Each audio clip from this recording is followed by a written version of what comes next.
আসসালামু আলাইকুম বন্ধুরা, আমি মোহাম্মদ মিলন মিয়া আবারও আপনাদের কাছে নতুন ইসলামিক ভিডিও নিয়ে আসতে পারায় আল্লাহর শুকরিয়া আদায় করতেছি। বন্ধুরা, আমরা ধারাবাহিকভাবে আমাদের এই চ্যানেলে ইসলামিক ভিডিও আপলোড করে থাকি, তাই যারা এখনও আমাদের চ্যানেলটি সাবস্ক্রাইব করেন নাই তারা আমাদের চ্যানেলটি সাবস্ক্রাইব করে বেল বাটনটি অন করে দিবেন পরবর্তী নতুন ইসলামিক ভিডিও পেতে। তাহলে বন্ধুরা, চলুন শুরু করা যাক আমাদের আজকের ধারাবাহিক ভিডিও। আমাদের আজকের ধারাবাহিক ভিডিও হচ্ছে মিশরে যাওয়ার আগে কেমন ছিল বনি ইসরাইল। বনি ইসরাইল জাতিকে হজরত মুসা আলাহিসাল্লাম মিশর থেকে মুক্ত করে নিয়ে গিয়েছিলেন। এটা ইহুদি, খ্রিস্টান ও মুসলিম সকলেই বিশ্বাস করেন। কিন্তু মিশরে স্থান পাওয়ার আগের ঘটনা কি, আজকে কথা হবে সেটাই নিয়ে। হজরত ইব্রাহিম আলাহিসাল্লামের পুত্র হজরত ইসমাইল আলাহিসাল্লাম আর এক পুত্র ছিলেন ইসহাক আলাহিসাল্লাম, যাকে ইংরেজিতে আইজ্যাক বলা হয়। ইহুদিদের বিশ্বাস অর্থাৎ আদি পুস্তক অনুযায়ী হজরত ইসহাক আলাহিসাল্লামের বয়স যখন 40 বছর, তখন তিনি বিয়ে করেন বেবেকা নামে এক মেয়েকে। তিনি যমজ পুত্র সন্তানের জন্ম দেন।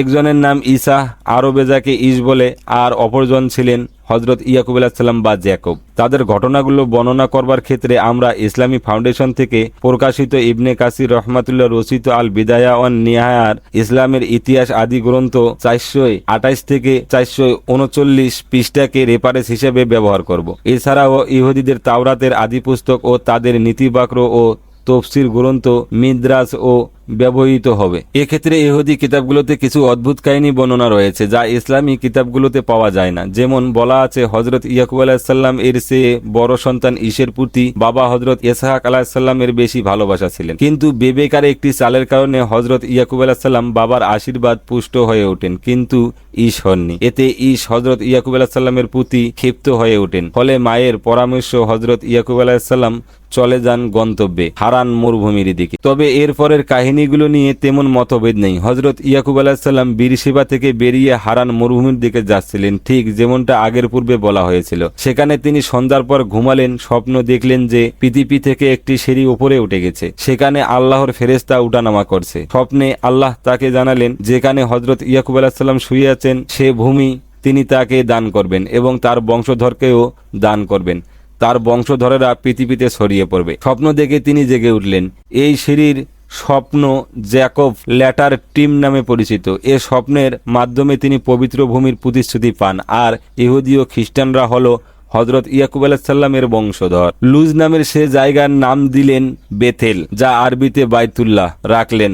ইবনে কাসিরের আল বিদায়া গ্রন্থে আছে, তিনি ওয়াদা করলেন যে ভবিষ্যতে তিনি যদি নিরাপদে পরিবারের কাছে ফেরত যেতে পারেন তবে শুকরিয়া স্বরূপ ঠিক এই জায়গায় আল্লাহর জন্য একটি ইবাদতখানা নির্মাণ করবেন। পাথরের উপর বিশেষ তেল দিয়ে তিনি জায়গাটা চিহ্নিত করে রাখলেন। এরপর হজরত ইয়াকুব আলাইহিসসালাম আবার রওনা দিলেন। খুব পূর্ব দিকের এক অঞ্চলে এসে তিনি মানুষদের জিজ্ঞেস করলেন এই জায়গাটার নাম কি। তারা উত্তর দিল এই জায়গার নাম হারান, অর্থাৎ তিনি ঠিক জায়গায় এসে পৌঁছেছেন। তখন ইয়াকুব আলাইহিসসালাম জিজ্ঞেস করলেন আপনারা কি লাবানকে চিনেন?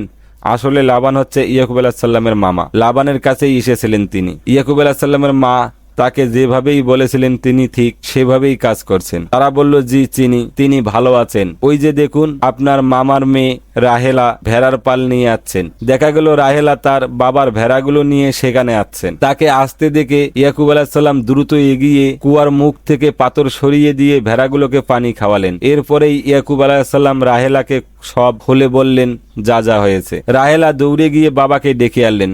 লাবান এসে বরণ করলেন হজরত ইয়াকুব আলাইহিসসালামকে, তাকে জড়িয়ে নিয়ে গেলেন বাড়িতে। মাসখানেক সেখানেই কাটালেন হজরত ইয়াকুব আলাইহিসসালাম।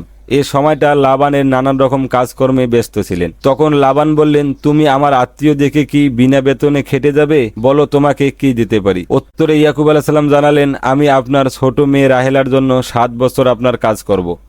অর্থাৎ তিনি রাহেলাকে বিয়ে করতে চান। উল্লেখ যে রাহেলার বড় বোন ছিলেন লেয়া। 7 বছর ইয়াকুব আলাইহিসসালাম কাজ করবার পর তার মামা লাবান একটি ভোজের আয়োজন করলেন এবং ভোজ শেষে মেয়েকে নিয়ে এলেন ইয়াকুব আলাইহিসসালামের কাছে। কিন্তু কি আশ্চর্য, মেয়েটি রাহেলা ছিল না, ছিল লেয়া। ইয়াকুব আলাইহিসসালাম অবাক হয়ে বললেন আপনি আমার সাথে এটা কেমন ব্যবহার করলেন? ঠগালেন আমাকে। লাবান জানালেন আমাদের দেশের নিয়ম অনুযায়ী বড় মেয়ের আগে ছোট মেয়ের বিয়ে দেওয়া যায় না। তুমি এই বিয়েটা করে ফেলো, এরপর আরো 7 বছর আমার জন্য কাজ করবে, পরে তাহলে আমার অন্য মেয়েটিও আগামী সপ্তাহে তোমার হয়ে যাবে। হযরত ইয়াকুব আলাইহিস সালাম মেনে নিলেন কথাটা। সেই সপ্তাহ শেষে রাহেলা ও তার স্ত্রী হলেন। তিনি আরো 7 বছর কাজ করলেন লাবানের অধীনে। ইব্রাহিম শরীয়ত অনুযায়ী দু বোনকে বিয়ে করাতে সমস্যা ছিল না। লেয়া সহজেই গর্ভবতী হলেও রাহেলা বহুদিন পর্যন্ত ছিলেন নিঃসন্তান। হজরত ইয়াকুব আলাইসাল্লামের 12 পুত্র হয়েছিল, এর মাঝে শেষ দুজন ছিলেন রাহেলার গর্ভে। তারা ছিলেন হজরত ইউসুফ আলাইসাল্লাম এবং বেনিয়ামিন। বেনিয়ামিনের জন্ম দিতে গিয়ে রাহেলা মারা যান। তারা বাকি 10 পুত্র ছিলেন রুবেন, সিমিয়ন, লেবি, ইহুদা, ইসাখারি, থবুলুন, দান, লফতালি, গাদ এবং আশের। তার একমাত্র কন্যা ছিলেন দিনা। 20 বছর মামার ভেড়া চড়াবার পর তিনি দেশে ফেরত যেতে চাইলেন। মামা সেই অনুমতি দিলেন। যমজ ভাই ইসের সাথে সম্পর্ক ভালো করবার জন্য হজরত ইয়াকুব আলাইসাল্লাম ইদম দেশে লোক পাঠালেন। লোক পাঠাবার পর নিজেও একই রাস্তায় রওনা দিলেন। প্রতিমধ্যে এক জায়গায় তার দেখা হলো ফেরেশতাদের সাথে। ইয়াকুব আলাইসাল্লামের দূতেরা ফিরে এসে জানালেন, আপনার ভাই ইস তো 400 লোক নিয়ে আপনার সাথে দেখা করতে আসছেন। এ কথা শুনে ইয়াকুব আলাইসাল্লাম ভাবলেন, ইস বুঝি তাদের আক্রমণ করতে আসছেন। তিনি ঘাবড়ে গেলেন। তিনি তখন তার বিশাল দলটিকে দুভাগে ভাগ করলেন। ভাবলেন, একটা দলের সাথে ইসের দেখা হলে যদি আক্রমণ করে তবে অন্য দলটি পালিয়ে যেতে পারবে। এটা করবার পর তিনি তার স্ত্রী সন্তানদের নিয়ে কাফেলা ওখানেই থামালেন ও সিদ্ধান্ত নিলেন ইসের জন্য তিনি অনেক উপহার দিবেন। 200 ছাগি, 20টা ছাগল, 200 ভেড়ি, 20টা ভেড়া, 30টা দুধের উটনি, 40টা গাভী, 10টা ষাঁড়, 20টা গাভী ও 10টা গাধা। উপহারগুলো তিনি আগেই পাঠিয়ে দিলেন, কিন্তু তিনি রাতটা ওখানেই কাটালেন। ঠিক এই জায়গায় এসে ইসরায়েলি বর্ণনায় একটি ঘটনা উল্লেখ আছে। রাতেই জব্বক নামের এক নদীর পেরিয়ে অন্য পারে স্ত্রী সন্তানদের রেখে আসলেন ইয়াকুব আলাইসাল্লাম, সাথে আরো যা কিছু ছিল। তখন কোথা থেকে যেন এক লোক এলো এবং একা ইয়াকুব আলাইসাল্লাম এর সাথে লড়াই শুরু করলো। দুজনে ভোরের আলো ফোটা পর্যন্ত কুস্তি করলেন। লোকটি খেয়াল করলো সে ইয়াকুব আলাইসাল্লামকে হারাতে পারছে না। তখন সে সজোরে ইয়াকুব আলাইসাল্লামের রানের জোড়ায় আঘাত করলো। এতে তার রানের হার সরে গেল। এরপর সে বলল, ভোর হয়ে আছে, এবার আমাকে ছাড়ো, তোমার নাম কি? ইয়াকুব আলাইসাল্লাম বলল, আমার নাম ইয়াকুব। এই পর্যায়ে লোকটি তাকে জানালো, এখন থেকে ইয়াকুব আলাইসাল্লামের নাম হবে ইসরাইল, যার অর্থ যিনি আল্লাহর সাথে যুদ্ধ করেন। ইহুদি বর্ণনায় এটাই রয়েছে।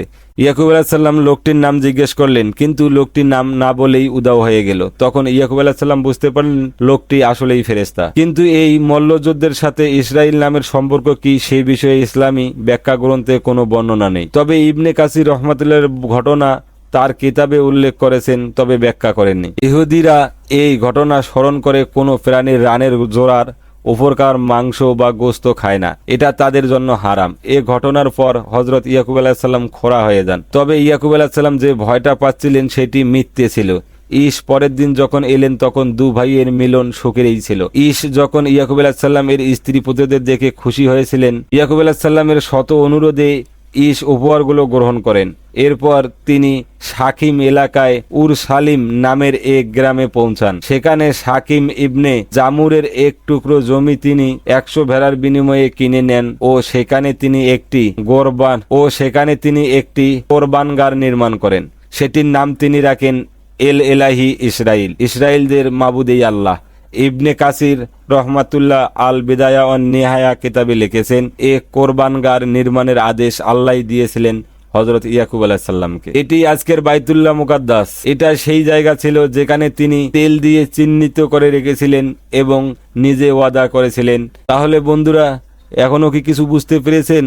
না বুঝলে সামনে চলুন দেখা যাক সামনে আরো কিছু বিস্তারিত ঘটনা। ইসরাইল আলাইহিসসালাম ঠিকঠাক স্বদেশে ফিরে এসেছিলেন। তার 12 পুত্রের বংশ পরবর্তী ইসরায়েলের 12 গোত্র অর্থাৎ বনি ইসরাইল নামে পরিচিত হয়। আগেই বলা হয়েছে তার স্ত্রী রাহেলার সন্তান হচ্ছিল না। আল্লাহর কাছে অনেক প্রার্থনার পর তার অসম্ভব ফুটফুটে পুত্র সন্তান হয়, তার নাম রাখা হয় ইউসুফ। এই সুপুরুষ হযরত ইউসুফ আলাইহিসসালাম শেষ পর্যন্ত অধিষ্ঠিত হন মিশরে রাজার এক উজির হিসেবে। সে এক অসাধারণ কাহিনী, কিন্তু সে কাহিনী পাশেও আর একটি ব্যাপার আমরা খেয়াল করব পরবর্তী পর্বে। আর সেটি হচ্ছে, যেহেতু হযরত ইউসুফ আলাইহিসসালাম ধর্মীয় ইতিহাস অনুযায়ী প্রাচীন মিশরের প্রশাসনিক পদ পেয়েছিলেন, তাহলে কি প্রাচীন মিশরের হারারোগ্রিফিক হোক আর পেসিরাসের লেখিতেই হোক, যে কোনো জায়গায় কি আমরা তাকে খুঁজে পাবো, না মিশরের ইতিহাসের পাতায়? কারো সাথে কি খাপে খাপে মিলে যায় না এ ঘটনাগুলো? দেখা যাক তবে পরের পর্বে। তাহলে বন্ধুরা, দেখা হচ্ছে আগামী দিনে আগামী পর্বে। এই প্রত্যাশায় বিদায় নিচ্ছি আমি মোহাম্মদ মিলন মিয়া। আল্লাহ।